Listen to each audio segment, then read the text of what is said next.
오늘 저희들에게 주시는 하나님 말씀은 역대상 11장 20절로 47절까지 말씀입니다. 말씀을 함께 봉독합니다. 요압의 아우 아비새는 그 3명 중 우두머리라. 그가 창을 휘둘러 300명을 죽이고 그 3명 가운데 이름을 얻었으니 그는 둘째 3명 가운데 가장 뛰어나 그들의 우두머리가 되었으나 첫째 3명에게는 미치지 못하니라. 갑셀 용사의 손자 여호야다의 아들 브나야는 용감한 사람이라. 그가 모압 아리엘의 아들 둘을 죽였고 또 눈 올 때 함정에 내려가서 사자 한 마리를 죽였으며 또 키가 큰 애굽 사람을 죽였는데 그 사람의 키가 5규빗이요 그 손에는 창이 배틀채 같으나 그가 막대기를 가지고 내려가서 그 애굽 사람의 손에서 창을 빼앗아 그 창으로 죽였더라. 여호야다의 아들 브나야가 이런 일을 행하였으므로 세 용사 중에 이름을 얻고 30명 중에서는 뛰어나나 첫째 세 사람에게는 미치지 못하니라. 다윗이 그를 세워 시위대장을 삼았더라. 또 군사 중에 큰 용사는 요압의 아우 아사헬과 베들레헴 사람 도도의 아들 엘하난과 하롤 사람 삼훗과 블론 사람 헬레스와 드고아 사람 이케스의 아들 이라와 아나돗 사람 아비에셀과 후사 사람 십부게와 아호와 사람 일레와 느도바 사람 마하레와 느도바 사람 바나의 아들 헬렛과 베냐민 자손에 속한 기브아 사람 리베의 아들 이데와 비라돈 사람 브나야와 가스 시네가에 사는 후레와 아르바 사람 아비엘과 바하룸 사람 아스마웻과 사알본 사람 엘리아바와 기손 사람 하셈의 아들들과 하랄 사람 사게의 아들 요나단과 하랄 사람 사갈의 아들 아히암과 우리의 아들 엘리발과 무게라 사람 헤벨과 블론 사람 아히야와 갈멜 사람 헤스로와 에스베의 아들 나하레와 나단의 아우 요엘과 하글의 아들 미팔과 암몬 사람 셀렉과 수리아의 아들 요압의 무기 잡은 자 베롯 사람 나하레와 이델 사람 이라와 이델 사람 가렙과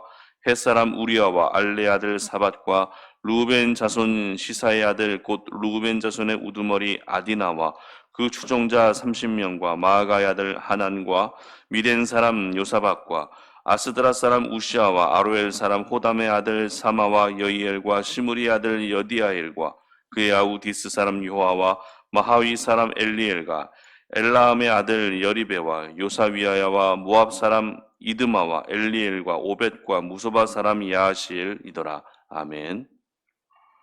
동역자와 함께 세워라 라는 제목으로 말씀 나눕니다.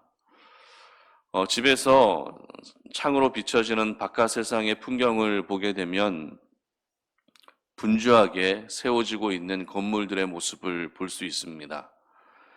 대부분의 사람들이 아직 하루가 시작되지도 않았는데 현장 근로자분들은 벌써부터 출근해서 각자가 맡은 위치에서 부지런하게 그 일들을 감당하고 있습니다. 추운 겨울에도 쉬지 않고 계속 세워지고 있었던 건물은 이제 날씨가 따뜻해지면서 올라가는 속도가 더 빨라지는 것 같습니다. 그리고 층층마다 각자의 자리에서 안전모를 쓰고 이리저리 일을 하고 있는 그런 분들을 보게 되면 곧 건물이 완공이 되겠다라는 그런 생각까지 들게 되는데요. 하나의 건물이 세워지기 위해서는 그만큼 일하시는 분들이 많으면 많을수록 더 빨리 세워지게 되고 더 안전하게 세워지게 됩니다. 그렇기 때문에 혼자서 건물을 세우는 사람은 아마도 아무도 없을 것입니다. 그런데 이것은 건물만의 문제가 아닙니다. 무슨 말인가 하면 역대기의 중심 주제라 할 수 있는 다윗 왕조도 역시 그랬습니다. 다윗 왕조가 세워지는 그 과정에서도 결코 혼자서 다윗 왕조가 세워진 것이 아니었다라는 것입니다. 이 역대기의 저자는 역대상을 시작하면서 무수한 족보를 통해서 그 족보를 통해서 많은 용사들의 이름을 일일이 다 언급합니다. 그리고 이어서 다윗이 이스라엘의 왕이 되었다라는 기록과 함께 또 여러 용사들의 이름을 언급하게 됩니다. 오늘 본문 20절을 보시면 이렇게 기록하죠. 요압의 아우 아비새는 그 3명 중 우두머리라. 그가 창을 휘둘러 300명을 죽이고 그 3명 가운데 이름을 얻었으니 아비새라고 하는 한 용사의 이름을 언급하면서 오늘 본문이 시작되고 있다는 것입니다. 그리고 어제 본문이었던 역대상 11장 10절부터 시작해서 역대상 12장까지 무려 78절에 걸쳐서 다윗을 도왔던 용사들의 이름이 언급되고 있습니다. 모두 몇 명인가 세워보려고 했는데 세다가 중간에 포기할 정도로 많은 사람들이 이 본문에 등장하고 있다는 것입니다. 그렇다면 왜 역대기 기자는 이렇게 역대상 전반부에 수많은 사람들의 이름을 열거하고 있는 것일까요? 다윗 왕조가 목적이고 다윗 왕조가 중심 주제이기 때문에 다윗만 언급하면 되는 것 아니겠습니까? 그러나 역대기 저자는 다윗 왕만을 언급하고 있는 것이 아니라 그와 함께 했던 많은 용사들의 이름을 언급하고 있는데요. 그 이유는 바로 다윗 왕조는 하나님의 섭리와 계획 속에서 다윗 한 사람에 의해서 세워진 것이 아니기 때문입니다. 다시 말해 다윗 왕조는 다윗을 중심으로 모두 함께 세운 왕조라는 것을 오늘 이 본문을 통해 말하고자 하고 있는 것입니다. 하나의 건물이 세워지기까지 해도 여러 사람들의 수고가 있어야 되듯이 다윗 왕조 역시 한 사람에 의해서 세워지는 것이 아니라 이름 없이 빛도 없이 수고한 사람들이 있었기 때문에 다윗 왕조가 이와 같이 세워질 수 있었던 것입니다. 특별히 오늘 본문에 기록된 용사들의 그 명단을 살펴보게 되면 오늘 본문과 동일한 내용을 기록하고 있는 사무엘하 23장의 기록과는 조금 다른 부분이 있습니다. 사무엘하에는 언급되지 않은 이름들이 오늘 본문에는 언급되고 있기 때문입니다. 41절에 알레의 아들 사밧부터 시작해서 마지막 47절에 무소바 사람 야하시엘까지 모두 이 사람들은 사무엘하에서는 언급되지 않았던 사람들입니다.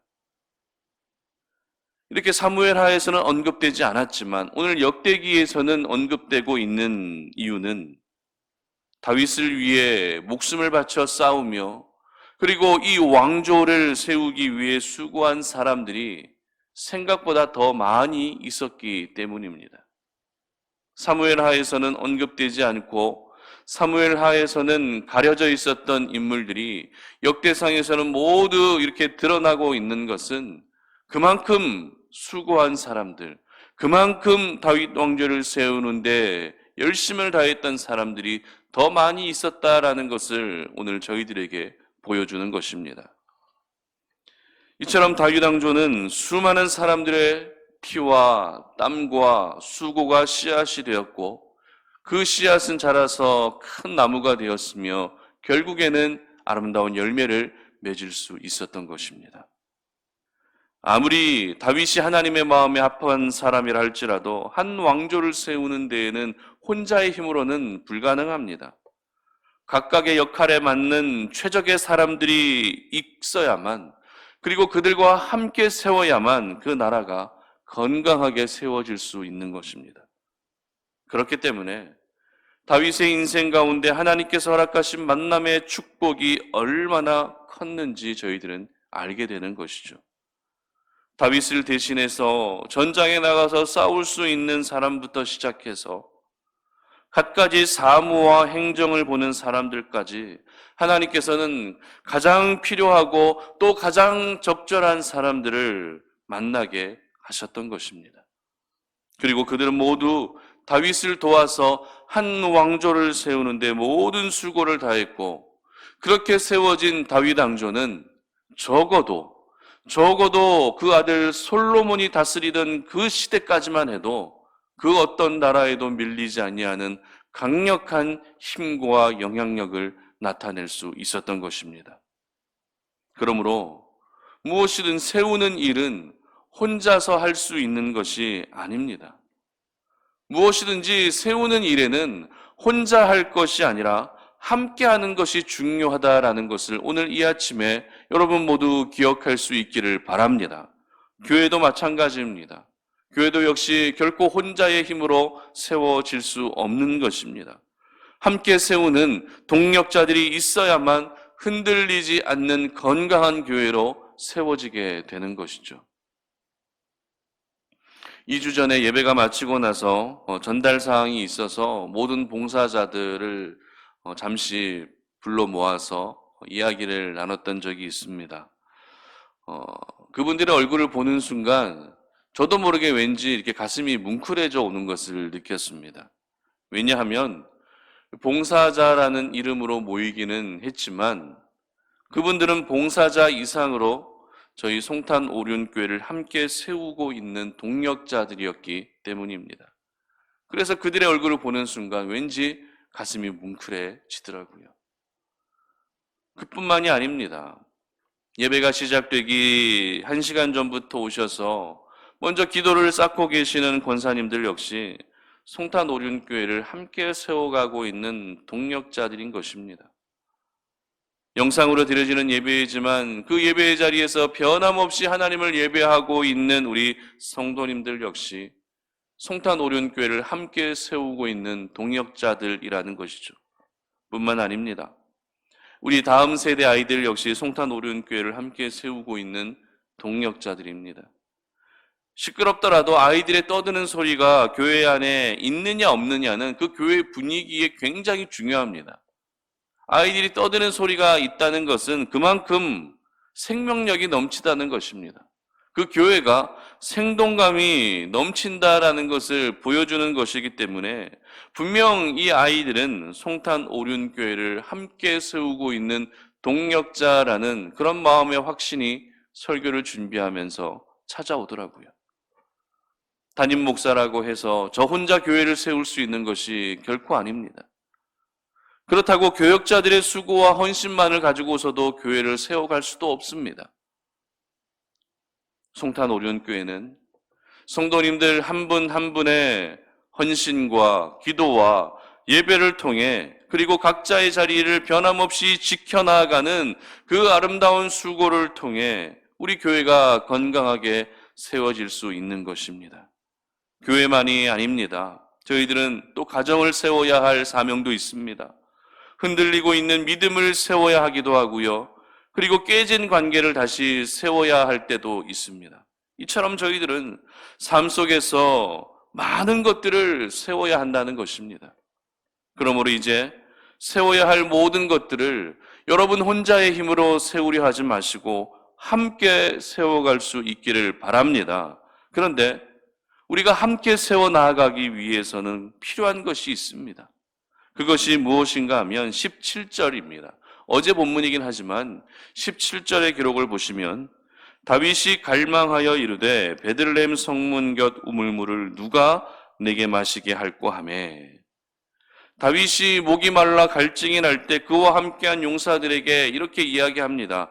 누가 베들레헴 우물 곁에 가서 그 물을 가져다 올 수 있는지 이것을 물어봅니다. 그때 3명의 용사가 목숨을 걸고 블레셋 진영을 뚫고 물을 가지고 오는 것을 볼 수 있습니다. 이것을 통해 알게 되는 것이 무엇입니까? 함께 세우기 위해서는 요청해야 한다라는 것입니다. 혼자서 감당할 수 없는 그 일을 주변의 목회자와 성도님들 그리고 동역자들에게 도움을 요청해야 한다는 것입니다. 기도도 요청해야 하고 실제적인 도움도 요청하게 되면 내 가정과 일터를 함께 세워 나아가는 동력자를 얻게 되는 것입니다. 이렇게 함께 세우기 시작하면 그 어떤 위협과 세상의 풍파 속에서도 쉽게 흔들리지 않는 공동체를 만들어갈 수 있는 것입니다. 그러므로 오늘 다윗 혼자의 힘이 아닌 수많은 용사들의 힘으로 같이 세워진 이 다윗 왕조의 모습을 보시면서 나의 삶 속에서도 세워야 할 부분을 동력자들과 함께 세워갈 수 있는 그런 하루가 되시기를 바랍니다. 그래서 오늘 이 하루가 만남의 축복을 위해서도 기도하는 하루가 되시고 주변의 동역자들에게 도움을 요청하는 그런 하루도 되시고 여러분 역시 누군가의 요청에 흔쾌히 반응하고 응답하셔서 여러분의 삶에 무너진 모든 것이 다시 세워져 가는 놀라운 은혜가 있으시기를 주님의 이름으로 축복합니다. 함께 기도하겠습니다. 살아계신 하나님 감사합니다. 오늘 이 아침에 우리가 주의 말씀을 묵상하며 그 말씀 붙들고 오늘 하루 내 삶 가운데 세워야 할 것들을 동역자들과 함께 세워나갈 수 있는 그런 하루가 되게 하여 주시옵소서. 가정을 세워야 합니다. 일터를 세워야 합니다. 내 믿음도 세워야 하고 그리고 교회도 세워야 합니다. 우리 주변에 이렇게 세워야 할 것들이 많이 있는데 나 혼자 힘으로는 역부족입니다. 그렇기 때문에 오늘 하루 함께 세워나갈 수 있는 동역자들을 만날 수 있는 만남의 축복을 허락하여 주시옵소서. 그래서 그들과 함께 내가 세워야 할 그 모든 부분들을 함께 세워나갈 수 있는, 그래서 아름답게 세워져서 이 세상의 풍파와 위협 속에서도 결코 흔들리지 않는 내 가정이 되게 하시고 우리 교회가 되게 하시고 우리의 일터가 되게 하여 주시옵소서. 감사드리며 예수님의 이름으로 기도드립니다. 아멘.